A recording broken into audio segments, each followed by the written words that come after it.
La radio adventiste Béthanie de Pétionville vous présente une prédication enregistrée en public. Nous espérons que votre âme sera bénie par la parole du Saint-Esprit.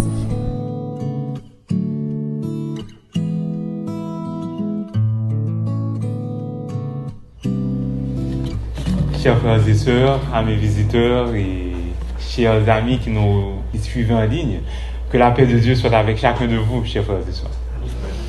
C'est un plaisir pour nous de pouvoir ensemble adorer physiquement dans la présence de Dieu, surtout après plusieurs mois. Et c'est aussi une joie d'être ensemble. Je pense que c'est lorsqu'on a passé beaucoup de temps loin les uns des autres et qu'on a la possibilité, comme on l'est maintenant, de se retrouver ensemble, qu'on comprend qu'une assemblée, c'est important.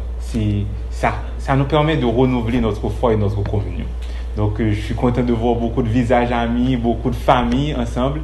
Et sachez que là où 2 ou 3 s'assemblent, dans le nom du Seigneur, il est au milieu de nous. Nous allons avoir la possibilité de méditer sur la parole du Seigneur et aussi d'aller à l'essentiel de ce que nous pouvons retenir pendant les quelques minutes que nous avons à méditer dessus.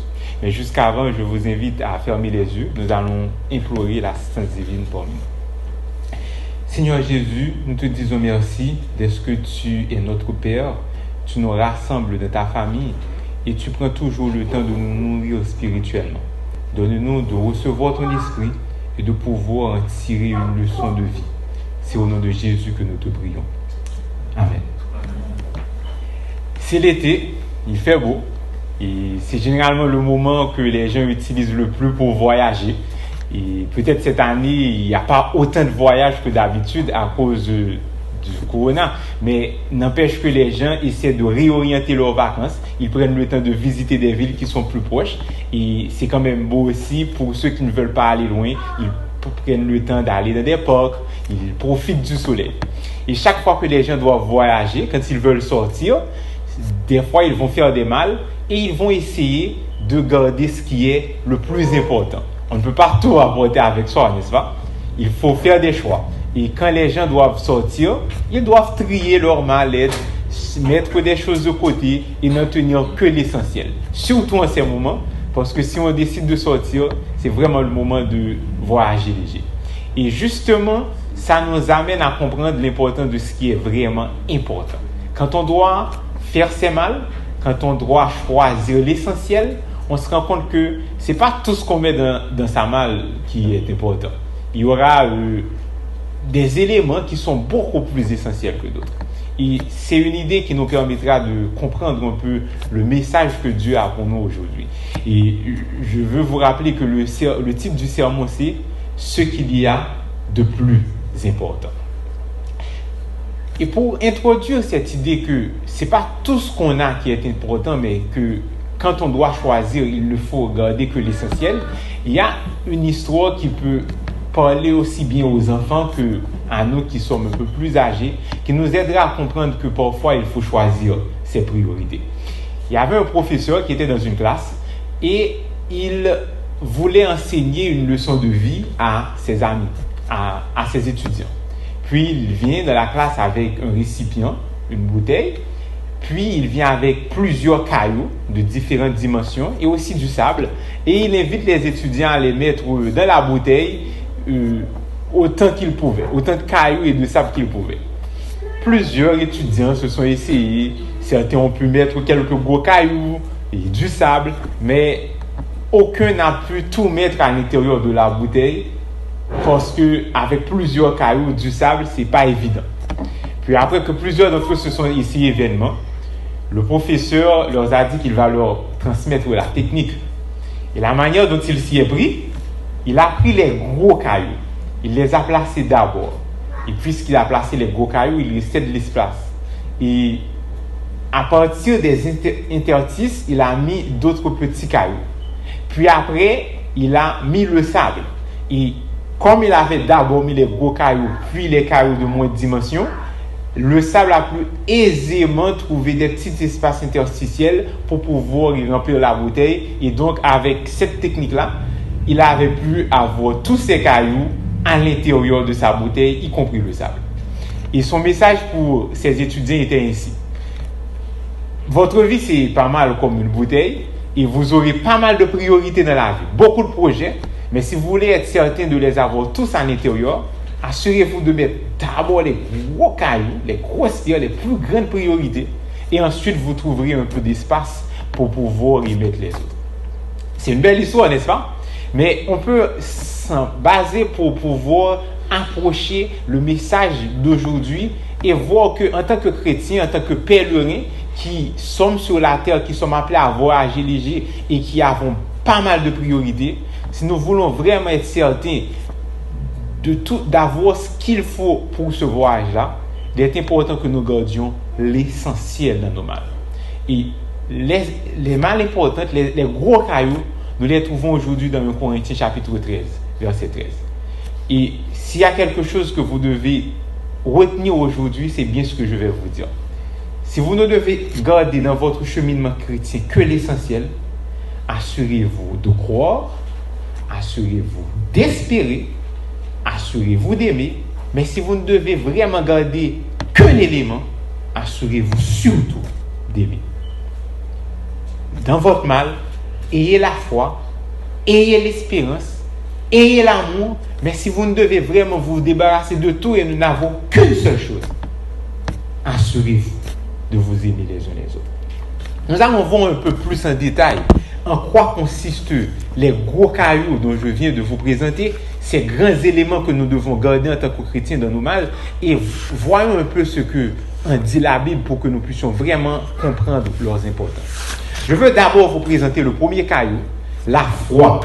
Et pour voir un peu pourquoi la foi c'est un gros caillou qu'il faut mettre en premier, regardons ce que nous en dit Hébreux chapitre 11. Hébreux chapitre 11, je vous invite à ouvrir votre Bible. Nous allons survoler ce chapitre-là et nous allons voir pourquoi la foi, ça réunit beaucoup de personnes de toutes les générations dans la Bible et pourquoi on doit quand même, nous qui vivions aujourd'hui, l'avoir dans nos mains. Déjà dans Hébreux chapitre 11, nous trouvons une définition que je dirais classique de la foi. La foi, c'est une ferme assurance des choses qu'on espère, une démonstration de celles qu'on ne voit pas. De cette définition-là, nous pouvons retenir que la foi, c'est surtout une sorte d'attitude de confiance que nous devons avoir en Dieu. C'est aussi l'habilité de prendre des actions, même lorsque nous n'avons pas toujours une vision complète. Je dirais que la foi est surtout confiance et action. Et si nous regardons tout le chapitre, ce palmarès, ce tableau d'honneur de la foi, nous allons voir en fait que tous les personnages dont on parle dans ce chapitre-là avaient ceci en commun, cette confiance, cette habilité de prendre des actions pour Dieu même s'ils ne voyaient pas tout le temps. Et laissez-moi soulever à votre attention quelques contrastes qu'il y a dans ce chapitre. Je pense que le rédacteur a construit ce chapitre sur la base d'une série de contrastes pour nous montrer que la foi, ce n'est pas nécessairement un élément précis, mais c'est vraiment une attitude, une confiance qui relie tout le monde. Si vous commencez par voir au verset 4, on nous parle d'Abel qui avait la foi. Et on nous présente la foi d'Abel comme on nous présente Abel, quelqu'un qui est mort parce qu'il avait la foi en Dieu. Mais juste après Abel, c'est qui est-ce qu'on nous présente? Enoch. Et qu'est-ce qui distingue Enoch? C'était que par sa foi en Dieu, il avait vécu éternellement. Donc, si quelqu'un avait tendance à penser que la foi, c'est de donner sa vie pour Dieu ou la foi, c'est de vivre éternellement, on voit que la foi, ce n'est pas nécessairement de mourir ou de vivre, mais c'est vraiment de faire la volonté de Dieu pour nous. C'est de vivre la vie que Dieu a pour nous. Puis, en descendant, on voit qu'on nous parle de Noé. Noé, c'est surtout quelqu'un qui est connu pour sa sédentarité. Il a passé 120 ans en une seule place à prêcher l'évangile, puis Dieu l'a permis de se trouver dans une arche pendant plusieurs jours. Mais si on aurait tendance à penser que la foi c'est de rester en une seule place, juste après on nous présente Abraham. Et Abraham, c'est vraiment le nomade par excellence dans la Bible. Le verset 8 nous montre que Abraham, lui, il obéit et partit où Dieu voulait qu'il se trouvait.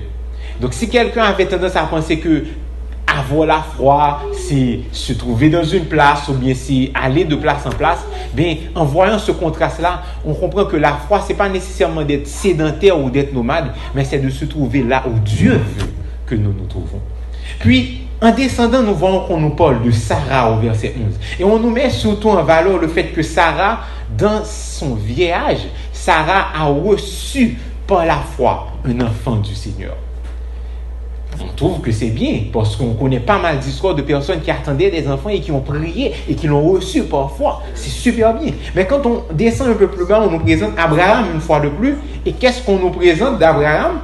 Au verset 17, on voit que Abraham, dans son vieil âge, il offrit l'enfant unique qu'il avait, Isaac, à Dieu.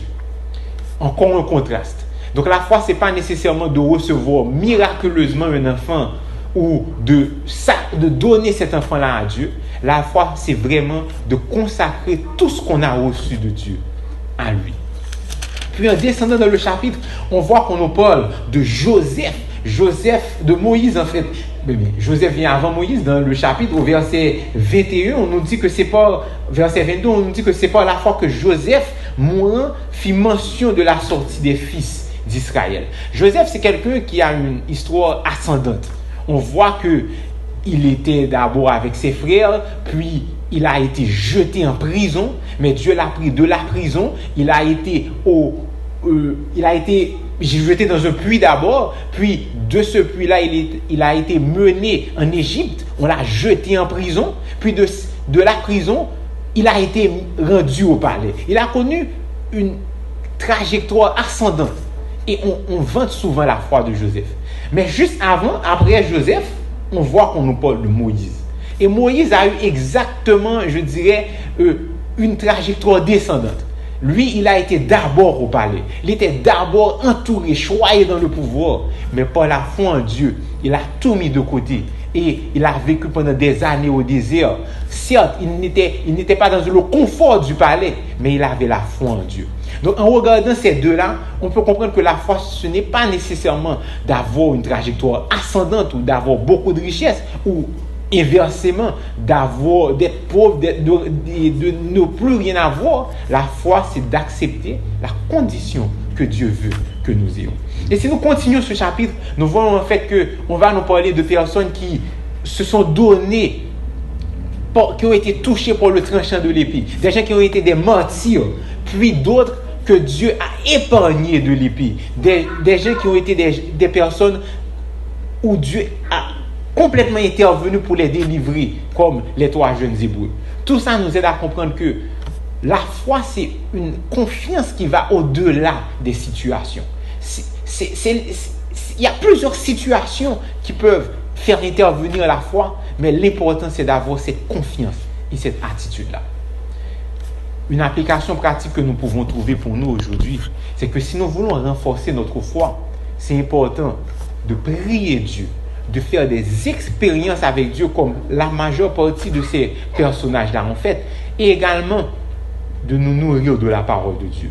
Dans Romains chapitre 10, verset 13, il est dit que la foi vient de ce qu'on entend et ce qu'on entend vient de la parole de Dieu. Donc, voilà pourquoi la foi, c'est un gros caillou qu'il faut mettre dans notre mal. C'est cette attitude, c'est cette confiance qui fait que peu importe les situations dans lesquelles nous nous trouvons, nous pouvons aller de l'avant et continuer le cheminement. Mais la foi n'est pas tout. Dans les temps de la fin, selon Luc chapitre 18, verset 8, il est dit que quand Jésus viendra ou quand Jésus sera prêt à venir, est-ce qu'il trouvera la foi sur la terre? C'est pour dire qu'on peut bien avoir la foi, mais il y a d'autres choses qui sont tout aussi importantes pour complémenter la foi. Et ce second gros caillou dans notre texte, c'est l'espérance. Nous allons voir pourquoi, pour complémenter la foi, c'est important d'avoir cet autre gros caillou dans notre récipient. Si nous regardons en fait dans 1 Pierre chapitre 1er verset 10 à 13, que je vous invite à chercher, nous allons voir que Pierre fait référence à des prophètes. 1 Pierre chapitre 1er verset 10 à 13, je vous invite à le chercher un petit peu rapide. Laissez votre Bible ouverte. Nous allons le voir un petit peu plus en détail. 1 Pierre, 1 Pierre, chapitre 1er, versets 10 à 13. S'il y a quelqu'un qui pourrait lire ce verset, on pourrait bien en apprendre un peu plus en détail. Vas-y, Jean-Claude. Les prophètes qui ont prophétisé au sujet de la grâce qui vous était destinée ont fait de ce salut l'objet de leurs recherches et de leurs investigations. Ils se sont appliqués à découvrir à quelle époque et à quelles circonstances se rapportaient les indications de l'Esprit de Christ qui était en eux et qui, d'avance, attestait les souffrances de Christ et la gloire qui s'en suivrait. Il leur fut révélé que ce n'était pas pour eux-mêmes, mais pour vous, qu'ils étaient ministres de ces choses. Maintenant, elles vous ont été annoncées par ceux qui vous ont prêché l'Évangile par le Saint-Esprit envoyé du ciel, et les anges désirent y plonger leur regard. Merci beaucoup, Jean-Claude.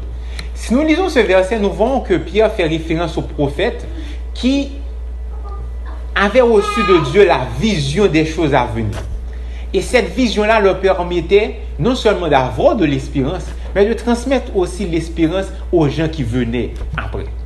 Si vous cherchez espérance sur Google, c'est fort probable que vous trouviez que l'Espérance est une petite ville en Australie du Sud. Mais si vous prenez le temps de regarder dans les dictionnaires, vous allez voir que l'espérance a beaucoup à voir avec une attitude d'attente dans ce qui va venir. En fait, l'espérance a beaucoup à voir avec une vision, avec une destination.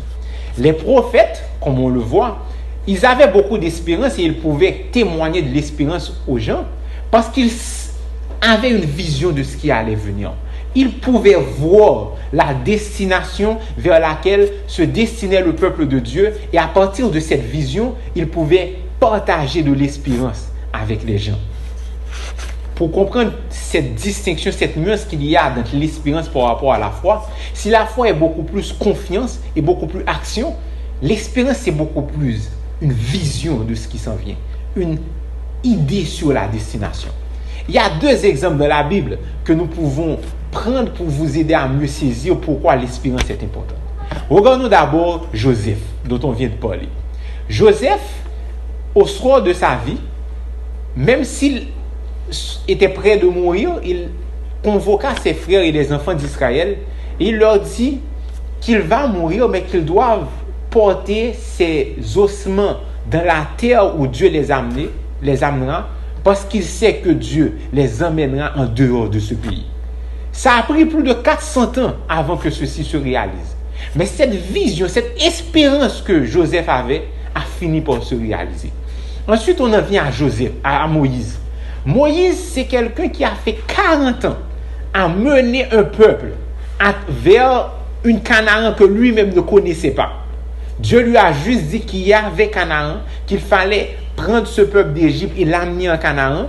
Et pendant 40 ans, il a déambulé dans le désert. Lui-même n'a jamais été dans cette destination. Mais il savait que la vision que Dieu lui donnait sur cette place-là était vraie. Et quand le peuple perdait courage, il leur rappelait que c'était une place réelle.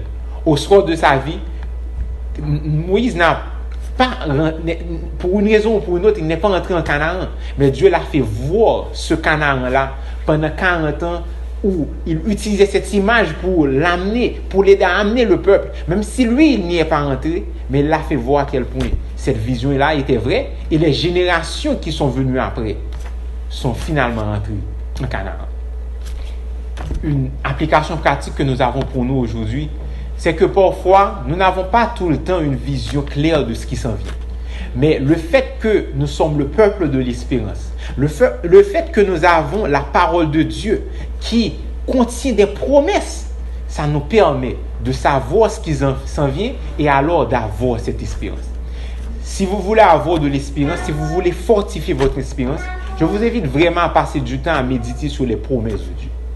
La Bible recèle de promesses.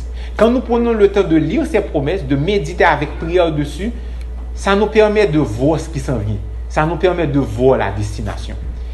Il y a beaucoup de promesses et l'une des promesses favorites qu'il y a dans la Bible, que j'aime, c'est dans Jérémie chapitre 29, verset 31 qui dit quand je connais les promesses, quand je connais les projets que j'ai formés sur vous, des projets de paix et non de malheur, afin de vous donner un avenir et de l'espérance. Donc, quand par moment vous êtes troublé, vous êtes confus, vous ne savez pas ce qui s'en vient, lorsque votre foi semble vaciller, prenez le temps de lire les promesses de Dieu. Ceci va renforcer votre vision et ceci va vous permettre de continuer à avancer vers cette destination. Donc jusque-là, nous voyons pourquoi la foi c'est une grosse pierre qu'il faut avoir. Nous avons vu pourquoi l'espérance aussi c'est important. Parce que l'espérance nous mène vers la destination. Mais alors, il est important d'avoir un dernier gros caillou qui peut être le dernier, mais non pas des moindres. Et pourquoi? C'est parce qu'on peut bien avoir la foi pour soi. On peut bien avoir l'espérance pour soi. Mais si on n'arrive pas à le partager avec d'autres, si on n'arrive pas à toucher autrui, ce sera très localisé.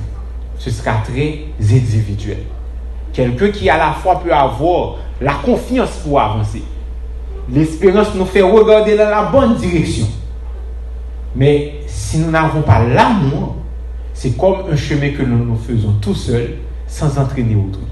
Et c'est pourquoi il est important d'avoir ce dernier et ce gros caillou qui est l'amour. Pour que vous compreniez pourquoi l'amour, c'est non seulement une grosse pierre, mais c'est aussi une pierre qui est reliée à tous les autres. Je vous invite à regarder dans Colossiens chapitre 3, verset 14. Il y a pas mal de versets dans la Bible qui présentent l'amour. C'est un sujet, je pense que tout le plan de la rédemption, toute la Bible, c'est une histoire d'amour. Mais pourquoi l'amour, c'est tellement important? Dans Colossiens 3, verset 14, en une phrase, je pense que Paul résume pourquoi l'amour, c'est important. Ça dit quoi? Mais par-dessus tout, revêtez-vous de l'amour qui est le lien de la perfection. Merci Cynthia. L'amour, c'est le lien de la perfection. Quand nous avons l'amour avec nous, nous sommes vraiment de Dieu. Si vous prenez le temps de lire 1 Jean chapitre 4, versets 7 à 11, ou le chapitre 5, vous allez voir que Dieu est amour et ceux qui sont de Dieu sont en mesure de refléter son amour. Si vous lisez 1 Corinthiens chapitre 13, vous allez voir que même lorsqu'on a la foi, si cette foi-là n'est pas ancrée sur l'amour, ceci ne servira de rien. Et même si nous avons la vision de ce qui s'en vient, lorsque l'apôtre Paul parle de prophétie, la vision de ce qui s'en vient, si nous n'avons pas cet amour, cette vision-là n'est pas bien ancrée. Et même si nous faisons beaucoup d'œuvres, si ces œuvres-là ne sont pas motivées par l'amour, ceci ne servira de rien. Voilà pourquoi l'amour, c'est ce qu'il y a de plus important. Voilà pourquoi nous, en tant que chrétiens qui vivons dans les derniers temps, même si c'est important d'avoir la foi et que c'est important de nourrir notre espérance, s'il y a quelque chose qui doit distinctivement nous caractériser, c'est notre amour pour Dieu, notre amour les uns pour les autres. Il y a plusieurs manières d'aimer. Et je ne pense pas que quelques minutes suffiraient pour pouvoir explorer ce thème. Permettez-moi de vous suggérer quelques éléments pratiques que vous pouvez mettre dans votre vie qui peuvent vous aider à grandir et à croître dans l'amour. Pour croître dans l'amour, c'est important d'être connecté à Dieu. Et c'est important d'avoir son Esprit Saint. Mais pour croître dans l'amour aussi, c'est important d'utiliser de manière désintéressée les talents que Dieu nous a donnés. Dans 1 Corinthiens chapitre 13, le chapitre qui vient avant 12, Paul parlait des dons spirituels, des différents dons qui font en sorte que l'Église soit une. Mais quand il voulait parler du don, de la voie par excellence, il a parlé de l'amour. Et donc, quand vous utilisez de manière désintéressée les dons que Dieu vous donne, ça vous aide à vous bâtir mutuellement et ça vous aide à croître dans l'amour. Quand vous passez du temps à méditer sur Jésus, sur son plan, sur cet amour qu'il a donné, dans Jean 3, verset 16, où on voit qu'il s'est sacrifié pour autrui, ceci aussi nous aidera à grandir dans l'amour. Et un exemple très concret que nous avons en tant que communauté pour témoigner notre amour, c'est le projet du centre d'influence ou le projet de bénévolat que Tristan et toute l'équipe s'évertuent à maintenir chaque semaine. Le bénévolat, c'est important et c'est un exemple d'amour Parce qu'on utilise ce que nous recevons de Dieu et ceci de manière désintéressée. Il y a pas mal d'autres applications. Dans Romains 12, vous allez voir beaucoup d'autres applications, l'hospitalité, le fait de céder. Mais peu importe la forme ou l'aspect qui vous intéresse le plus, c'est important de croître dans l'amour. Et pour terminer et pour vous montrer pourquoi c'est tellement important d'avoir cette pierre qui, dans les temps de la fin, sera le plus grand remède à tout ce qu'il y a. Je veux vous rappeler l'histoire d'un diacre qui évoluait dans une église. Il n'était pas aussi éloquent que beaucoup d'autres prédicateurs le sont. Il n'avait pas beaucoup de talent spectaculaire. Mais il s'est dit une chose. Je peux ne pas être bon en prédication, je peux avoir des faiblesses, mais je peux faire une chose. Je peux ajouter une assiette à ma table et inviter quelqu'un que je ne connais pas à y participer. Et ce diacre-là a fait ceci régulièrement, religieusement pendant des années. Chaque sabbat, il ajoutait une assiette à sa table et quand il allait à son église, il voyait quelqu'un qu'il ne connaissait pas, il l'invitait à prendre un dîner avec lui. L'histoire termine pour dire que des années plus tard dans cette petite ville, quand ce diacre est mort, on a dû louer tout un train pour inviter toutes les personnes qui voulaient venir à ses funérailles. Et que durant des années, il y a beaucoup de personnes qui ont donné leur vie à Jésus, justement parce que ce diacre-là avait ajouté une assiette de plus à sa table.